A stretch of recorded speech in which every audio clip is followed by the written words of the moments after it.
नमस्कार, आदाब, सत श्री अकाल मेरे दोस्तों। स्वागत करता हूं आपका आपके ही चैनल रोशन चंदा वीलॉग पर। और आज आपको सैर कराने वाले हैं हम हुमायूंस टॉम्ब की, जिसका नियर बाय मेट्रो स्टेशन है जवाहरलाल नेहरू स्टेडियम। तो आप जवाहरलाल नेहरू स्टेडियम उतर के यहां से ई रिक्शा ले सकते हैं। और ये है हुमायूं के मकबरे का मेन गेट और ये टिकट काउंटर है। यहाँ से आप टिकट परचेज़ करके ले सकते हैं। तो क्योंकि हमारे पास ऑलरेडी टिकट है सो हम सीधा अंदर चलते हैं। कैश वालों के लिए 40 रुपीज़ और डेबिट और क्रेडिट कार्ड से अगर आप ऑनलाइन बुक करते हैं तो 35 रुपीज़ है। और 15 वर्ष से कम उम्र के बच्चों का प्रवेश निःशुल्क है। क्योंकि मकबरे के बारे में एक चीज़ और बता दूं दोस्तों आपको मैं, यह सूर्योदय से सूर्यास्त तक खुला रहता है तथा रात्रि में पुनः 9 बजे खुलता है। और 15 वर्ष से कम उम्र के बच्चों का यहाँ कोई शुल्क नहीं लगता है। तो दोस्तों ये है हुमायूं का मकबरा जाने का रास्ता सामने, और ईसा खान हमारे राइट साइड में, और बू हलीमा का मकबरा हमारे लेफ़्ट साइड में, और बू हलीमा द्वार जो है वो एकदम स्ट्रेट आप देख सकते हैं। ये एक यहाँ पे स्तंभ बना हुआ है, उस पर सब लिखा हुआ है सामने आप देख सकते हैं। तो चलिए पहले चलते हैं ईसा खान के मकबरे में। तो भाई लोगों, ये सामने ईसा खान के मकबरे की तरफ जाने का रास्ता। यहाँ ईसा खान के मकबरे के बारे में कुछ लिखा हुआ है। ईसा खान नियाजी शेर शाह सूर के दरबार में अमीर थे। इस अहाते के भीतर इनका मकबरा तथा एक मस्जिद है। ये दोनों ही इनके जीवन काल में बनाए गए हैं। अष्टकोणीय मकबरा है और यह हुमायूं के मकबरे से भी 20 साल पुराना मकबरा है।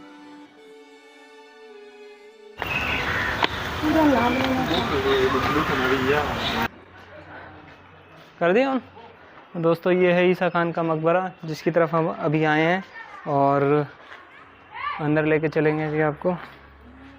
ये देखिए सामने ये ईसा खान का मकबरा है, बहुत ही सुंदर। आइए आगे आइए दिखाते हैं आपको। और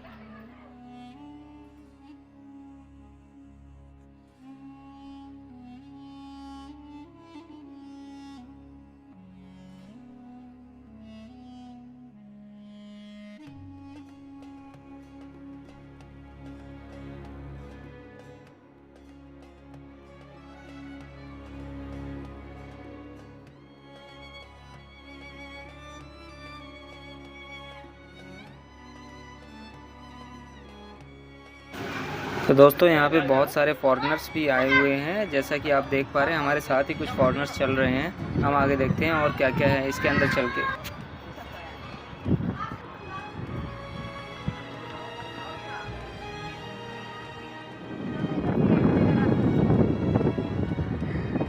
तो देखिए दोस्तों, ये है हमारे ईसा खान जी की एंट्री का ईसा खान की मकबरे की एंट्री का रास्ता, जहाँ से आप अंदर जा सकते हैं और यहीं से आप बाहर भी आ सकते हैं। तो चलिए दोस्तों, थोड़ा सा आपको अंदर का दर्शन करा दें हम। ये देखिए कब्रें ही कब्रें हैं। यहाँ पे ईसा खान की कब्र है। और ये देखिए गेट ये लकड़ी के बने हुए हैं, काफ़ी मज़बूत।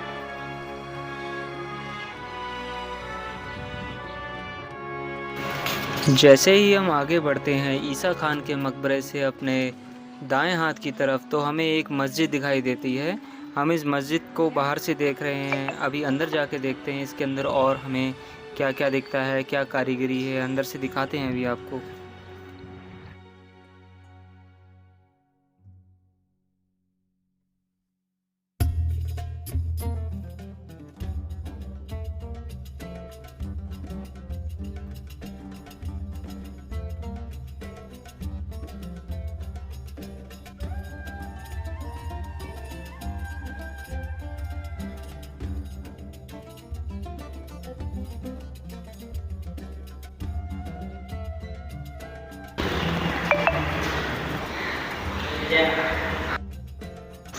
इन सब इमारतों को देखकर ऐसा लगता है दोस्तों कि उस समय कितनी मेहनत से और कितनी शिद्दत से ये सब काम करवाया गया होगा या करा गया होगा, जो आज भी सैकड़ों सालों बाद ये इमारतें वैसी की वैसी हमें खड़ी देखने को मिल रही हैं।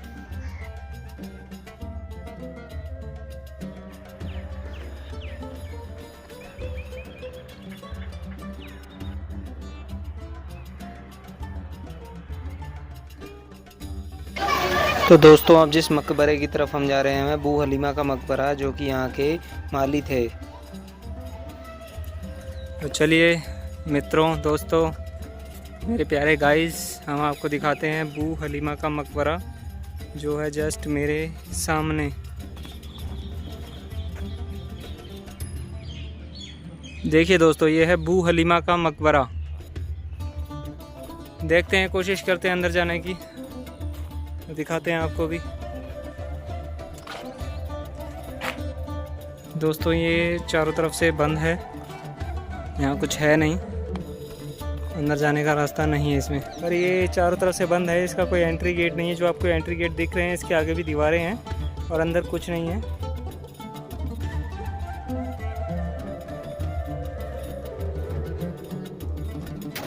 जैसे ही हम आगे बढ़ते हैं अबू हलीमा के मकबरे से हुमायूं के मकबरे की तरफ, तो देखते हैं एक बहुत बड़ी दीवार है जो बीच में से तोड़ी गई है, और आई थिंक ये बहुत ही ज़्यादा मोटी दीवार है। इसको तोड़ने में दोस्तों ये अबू हलीमा के मकबरे से हम जैसे ही आगे बढ़े तो एक ये मेन गेट है, इससे अब हम आगे की एंट्री करेंगे। तो दोस्तों ये देखिए, ये अबू हलीमा गेट के बारे में कुछ लिखा हुआ है। यह विशाल दरवाज़ा अबू हलीमा के मकबरे बगीचे तक जाता है। अबू हलीमा के बारे में अधिक जानकारी नहीं है। रास्ते का अग्रभाग कत्तलदार है और टाइल के कारे के अवशेष भी अभी देखे जा सकते हैं। बाकी के दीवार के इसके बारे में कुछ जानकारी भी दी गई हो, पढ़ते हैं। इसको अरब सराय गेटवे भी कहा जाता है और इसकी जानकारी आगे दी गई है। आप वीडियो पॉज करके इसको पढ़ भी सकते हैं। यह है अरब सराय का दरवाज़ा, जिसके बारे में कुछ जानकारी दी गई है सामने आपके। आप इसको वीडियो को पॉज करके पढ़ सकते हैं। ये 14 मीटर ऊंचा गेट ये बनाया गया है और इसके अंदर अभी काम चल रहा है, हम आपको दिखा देते हैं। एक और ये पिलर स्तंभ लगा हुआ है, जिसमें हमें बताया जा रहा है कि सामने हुमायूं का दरवाज़ा है। अफसर वाला गुंबद एवं मस्जिद हमारे राइट साइड में है, हम आपको दिखा देते हैं यहाँ से। ये है, और अरब सराय जो अभी हमने आपको दिखाई, और सामने ही बता रहे हैं नाई का मकबरा भी है। चलिए आगे बढ़िए दोस्तों। ये हुमायूं के मकबरे में अंदर जाने के लिए एक रास्ता है, जिसका इन्होंने कुछ नाम दिया हुआ है। यह है पश्चिमी दरवाज़ा, वेस्ट गेट। तो चलिए आगे चलते हैं और देखते हैं।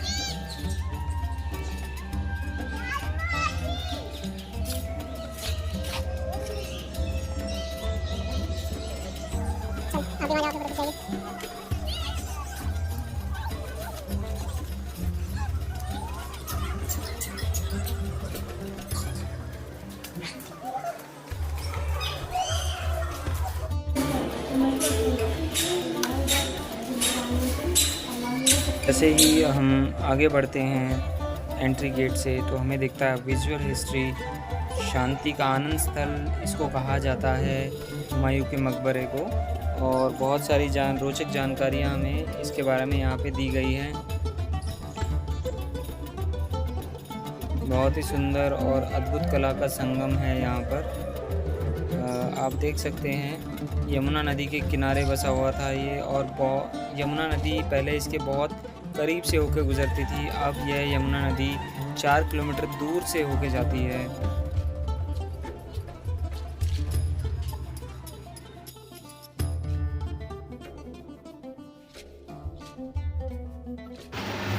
जैसा कि हम देख पा रहे हैं, हुमायूं का मकबरा अपने चारों तरफ चारों बागों को लिए हुए है, और ये चारों बाग इसकी खूबसूरती में 4 चांद लगा देते हैं। आप सभी देख पा रहे हैं।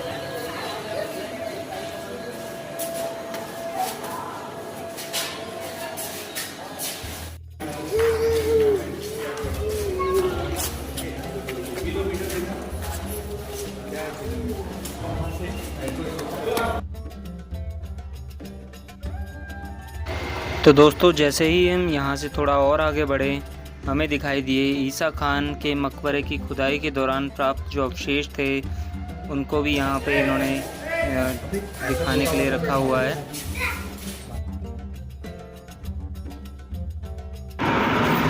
तो दोस्तों अब हम यहाँ पहुँचे गए हैं हुमायूं के मकबरे के बिल्कुल सामने।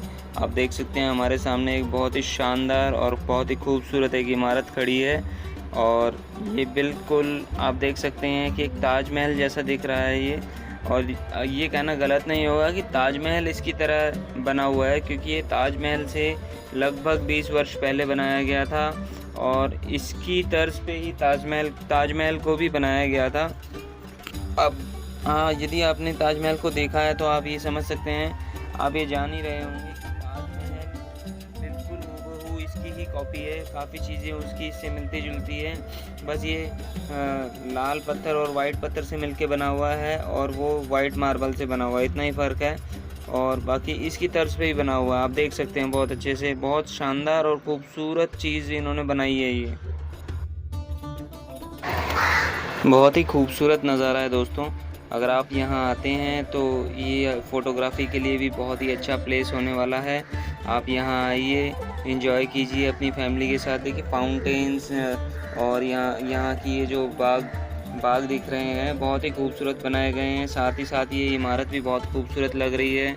मुझे तो ऐसा लग रहा है जैसे मैं कि ताजमहल में ही आ गया हूँ, सिर्फ कलर का फ़र्क है। बाकी ये बहुत सुंदर दिख रहा है, बिल्कुल हूबहू ताजमहल के जैसा। जैसा मैंने आपको पहले भी बताया था, ये ताजमहल जो है इसकी तर्ज पे ही बनाया हुआ है और बहुत ही सुंदर है। चलिए आगे चलते हैं और ऊपर चल के देखते हैं इसमें क्या क्या बना हुआ है और आपको भी दिखाते हैं साथ ही साथ में।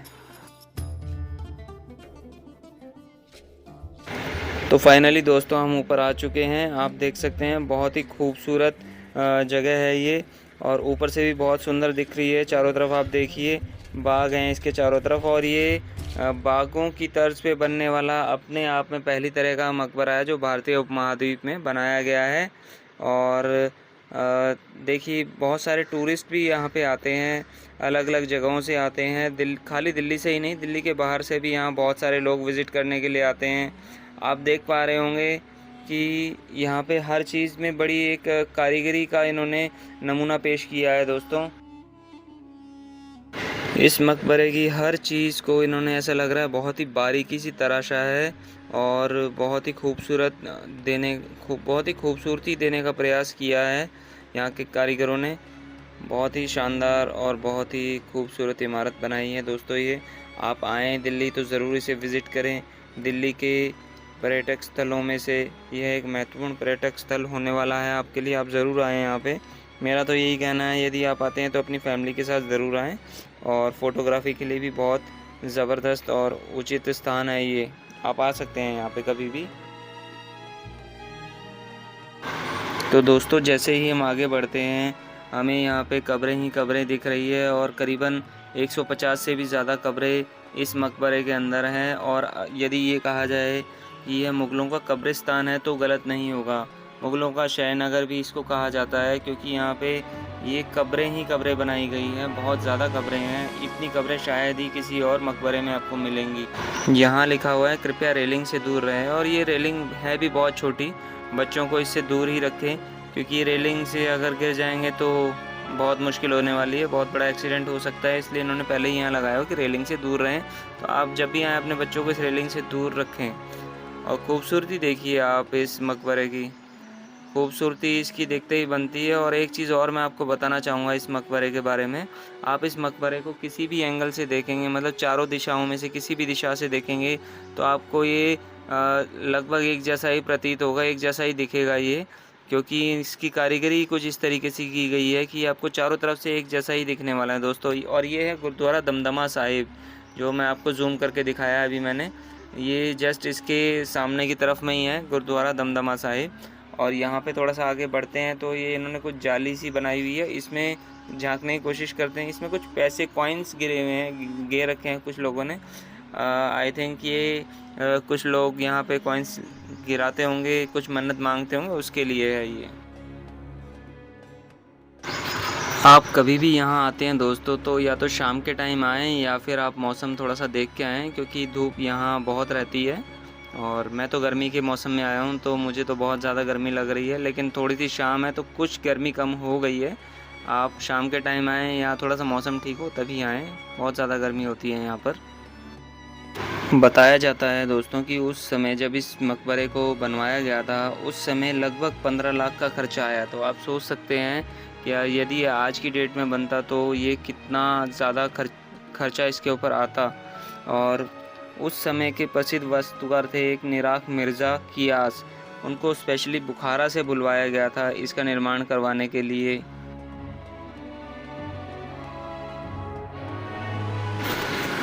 तो चलिए दोस्तों, अब आपको अंदर लेके चलते हैं और अंदर से देखते हैं ये मकबरा कैसा बना हुआ है और इसके अंदर क्या क्या है और इसकी खूबसूरती कैसी है, आपको दिखाते हैं चल के अंदर। चलिए हमारे साथ आप। तो जैसे ही हम अंदर आए, हमने ऊपर कैमरा किया तो ऊपर देख सकते हैं ये कुछ डिज़ाइन, कुछ कारीगरी बनाई गई है।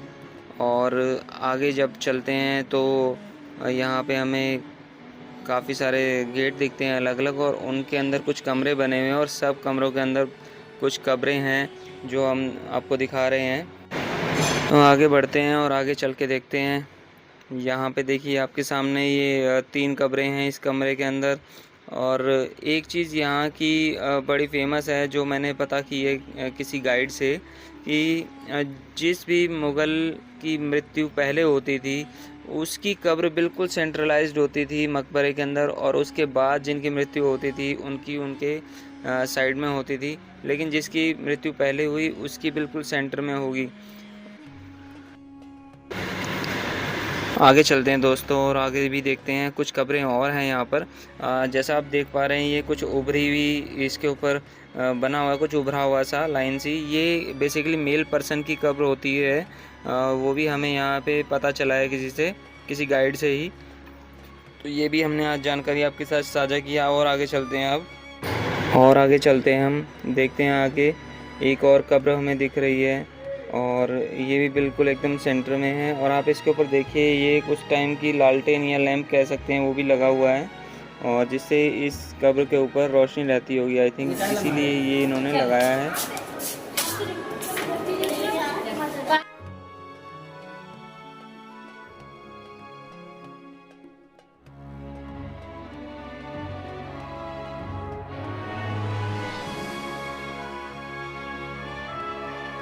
तो दोस्तों, ताजमहल के जैसे यह भी एक प्यार की निशानी है और ताजमहल से भी बहुत ज़्यादा पुरानी है। ताजमहल को एक शौहर ने अपनी बीवी के लिए बनवाया था, और उसी तरह से यह एक बेगम ने अपने शौहर की याद में बनवाया है और अपने शौहर के मोहब्बत में बनवाया है, ये कह सकते हैं हम। बहुत ही खूबसूरत दिख रहा है सामने से, ये वाकई बहुत खूबसूरत कारीगरी का नमूना पेश किया है इन्होंने। बादशाह हुमायूं की बेगम हमीदा बानो बेगम थी। उन्होंने अपने शौहर की मृत्यु यानी कि हुमायूं की मृत्यु के करीब 9 सालों के बाद 1565 ईस्वी में इस मकबरे का निर्माण शुरू करवाया था, और साल 1572 में यह मकबरा बनकर तैयार हुआ था दोस्तों।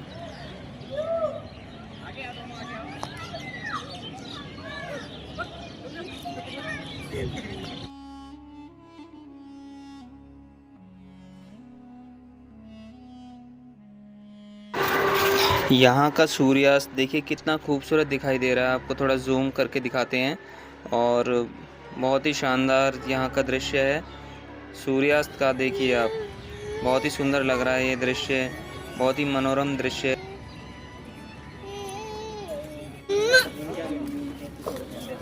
चलो बाय बाय गाइस, अब हम जा रहे हैं घर। तो आज का दिन खत्म हुआ।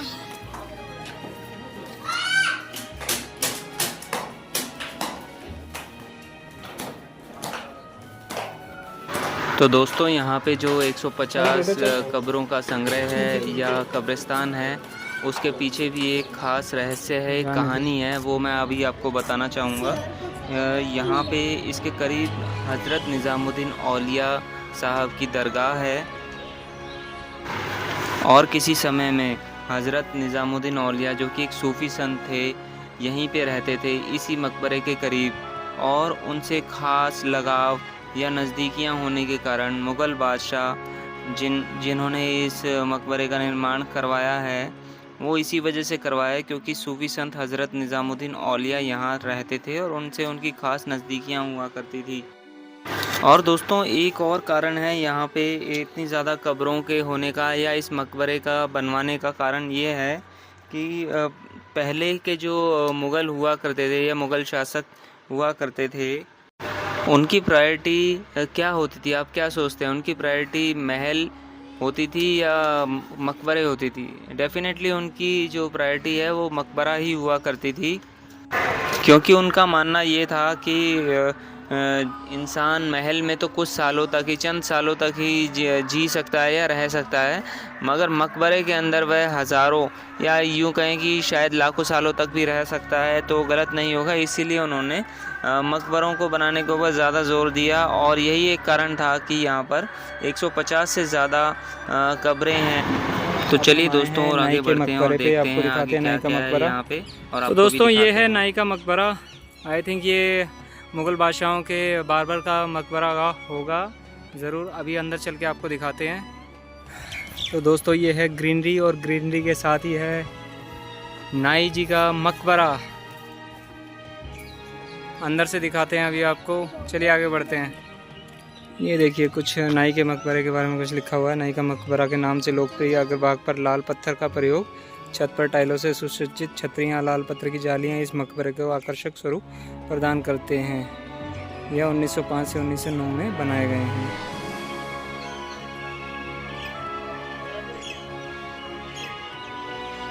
चलिए अंदर चलते हैं दोस्तों।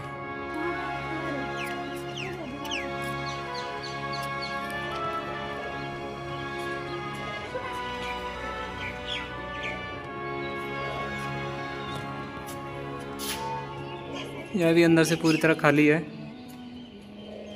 देखिए ये नाई का मकबरा बना हुआ है और यहाँ पे 2 कब्रें हैं, आप देख सकते हैं। और आप अगर देख पाएंगे सब जगह इन्होंने इन जालियों का प्रयोग किया गया है। इन जालियों की भी हो सकता है कुछ खास बात हो, पता करके आपको बताएंगे। बने रहिए हमारे साथ। ये दोस्तों सुषमा ने रोशन को धोखा नहीं दिया है, ये कोई बहन जी या भाई साहब लिख के गए हैं और नीचे इन्होंने सुषमा लव रोशन भी लिखा हुआ है। रोशन मैं ही हूँ बट ये वाला नहीं हूँ। और ये चंदा बेवफा है, दया को धोखा दिया है। दया भाभी हैं या दया वो वाले हैं CID वाले, आई डोंट नो। तो अब नाई के मकबरे से थोड़ा और आगे बढ़ते हुए देखते हैं, सामने उधर कुछ है, वहाँ भी देखते हैं और क्या बना हुआ है और आपको उसके दुर्लभ दर्शन करवाते हैं। तो ये था नाई का मकबरा। अब यहाँ से जैसे ही हम आगे बढ़े तो आगे इस गेट से एंट्री करने के बाद में हमें दिखेगा नीला गुंबद। हम आगे बढ़ते हैं और दिखाते हैं आपको।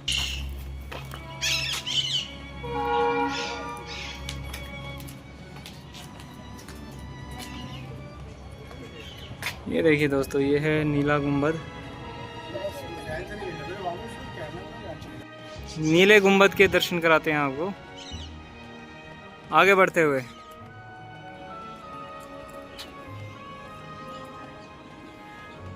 चलिए दोस्तों इसके अंदर चलते हैं और अंदर देखते हैं ये कैसा बना हुआ है। ये है नीला गुंबद।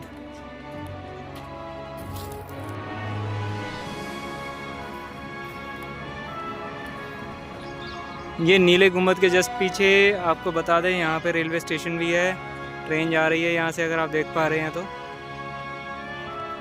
यहीं पे बना हुआ हमारा नीला गुंबद।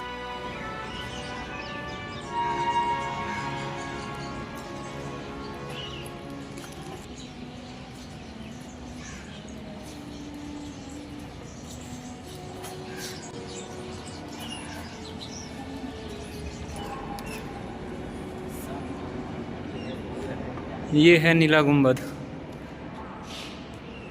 अंदर से खूबसूरत।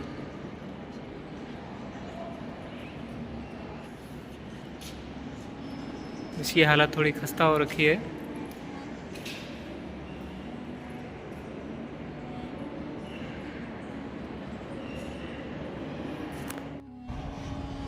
तो दोस्तों ये था नीला गुंबद जो मैंने अभी आपको अंदर से दिखाया और अब ये बाहर से दिखा रहा हूँ। और अब हम एग्ज़िट गेट की ओर चलते हुए,